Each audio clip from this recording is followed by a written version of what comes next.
Bonjour à tous les amis, j'espère que vous allez bien. Bienvenue dans ce nouvel épisode de Day Trading Roadmap, les niveaux du jour.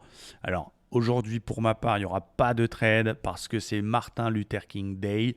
Donc c'est férié aux États-Unis, même si les futurs sont ouverts. Le marché action est fermé, donc c'est peu probable qu'il y ait beaucoup de volatilité et ça va être une séance théoriquement plutôt calme. Donc dans ces moments-là, je préfère rester à l'écart.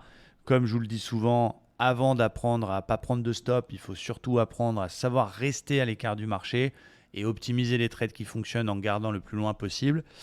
Donc voilà, et donc dans des journées comme ça, c'est un peu moins évident. Ça ne m'empêche pas de vous donner un petit peu les zones, même si on en a parlé dans la vidéo d'hier, que je vais surveiller pour la semaine, avec un DAX qui est toujours super haussier, mais qui est quand même dans une zone clé polarité. Sur lequel on peut voir une divergence 4 heures. Donc attention quand même à cette divergence 4 heures qui peut se valider dans 20 minutes, qui pourrait nous donner une consolidation. Moi, clairement, ce que j'attends sur le DAX, je suis toujours acheteur sur le DAX. On est plutôt à l'achat, évidemment, vu la gueule du marché. Mais j'aimerais bien un petit repli sur les 61,8. L'ancien top, ce serait super, qui vient de nous faire un énième point de contact sur ce support oblique ici et sur l'ancien plus haut. Donc ça, ce serait top. Donc du coup, cette div 4 heures, elle peut nous donner ce repli-là. Donc je ne suis pas forcément très chaud pour la travailler directement, même si les plus agressifs le feront, parce qu'en plus, on est en train de casser un petit support oblique. Si on pouvait avoir la petite confirmation par la cassure de la théorie de dos et un retournement confirmé par un nouveau plus bas, ça peut donner aux plus agressifs l'envie de tenter un petit correctif pour aller chercher cette zone 14 700. Mais c'est sur 14 700 que j'aimerais bien faire un vrai achat. Donc on va dire plus agressif, je tente une vente si on casse 15 100 pour aller chercher 14 700. Plus prudent, je laisse faire la conso, j'essaie d'acheter plus bas sur 14 700 directement. Il est évidemment probable que ça ne corrige pas plus et que ça vienne juste retester la zone en rouge et que du coup ça tienne et que ça soit un niveau plus un niveau d'achat plus court terme. Mais bon, pour l'instant, vu qu'on a cassé le support et qu'on a une div 4 heures, je vais éviter de faire ce plan-là. Du côté des indices américains, donc du côté du Standard & Poor's, exceptionnellement, on va le regarder un petit peu, on arrive quand même sur un niveau qui est important. Ça peut passer évidemment après. Il y a la saison des résultats qui est là. Il y a l'inflation qui a plutôt rassuré. Il y a la Fed le 1er février qui va donner sa position concernant la prochaine augmentation des taux. Ce sera très certainement 0,25. Mais on a ce haut de biseau qui peut déclencher peut-être une petite conso et surtout le chiffre rond 4000. Donc du côté du Dow Jones que je trade un peu plus, ce que je peux voir c'est qu'on bloque sur le précédent plus haut. Encore une fois, ça peut finir par passer. Il ne faut pas toujours avoir un avis contrarien. Mais regardez, on a aussi une petite divergence baissière. Et on a aussi un niveau à surveiller. Donc je vais surveiller quoi?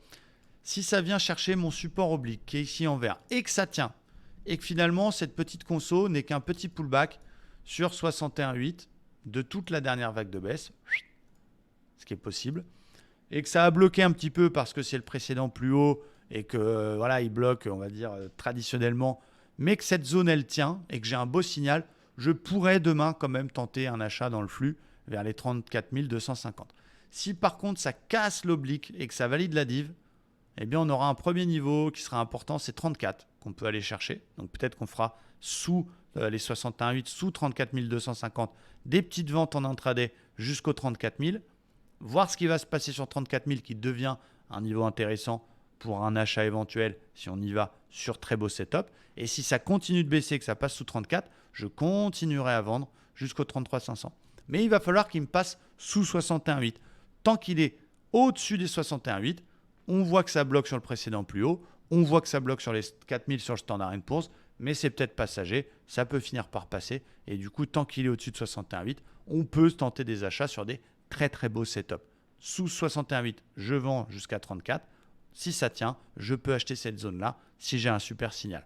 Du coup, du côté du Nasdaq, pour cette semaine, ça va être pareil. Regardez cette zone polarité daily, comme elle est belle, comme elle a fait le job.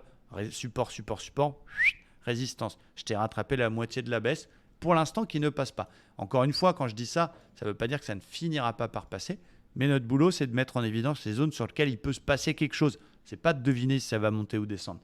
Et du coup, j'aime bien parce qu'il y a aussi une div. Et on arrive sur un support qui, pour l'instant, tient. Donc, encore une fois, le support tient, ça continue de monter, on casse le précédent plus haut, on fait des achats, on va chercher les 11 900, voire les 12 000. Ça pète le support, ça pète cette zone, ça continue de baisser, ça me casse le plus bas précédent. Et là, par contre, je ferai des ventes, je chercherai des signaux de vente jusqu'à un retour sur les 10 800. Ça m'étonnerait, je pense entre nous, c'est férié, il n'y a pas de volume, on cale un peu sur les niveaux clés, ça corrige un petit poil, mais il ne faut pas non plus avoir un esprit trop contrariant. Donc voici ce que je surveille. J'espère que ça vous aide beaucoup. Pas de trade pour moi pour ce Martin Luther King Day, mais ça n'empêche pas de surveiller le marché. Et puis voilà. Merci à tous. Très bonne fin de journée. Ciao.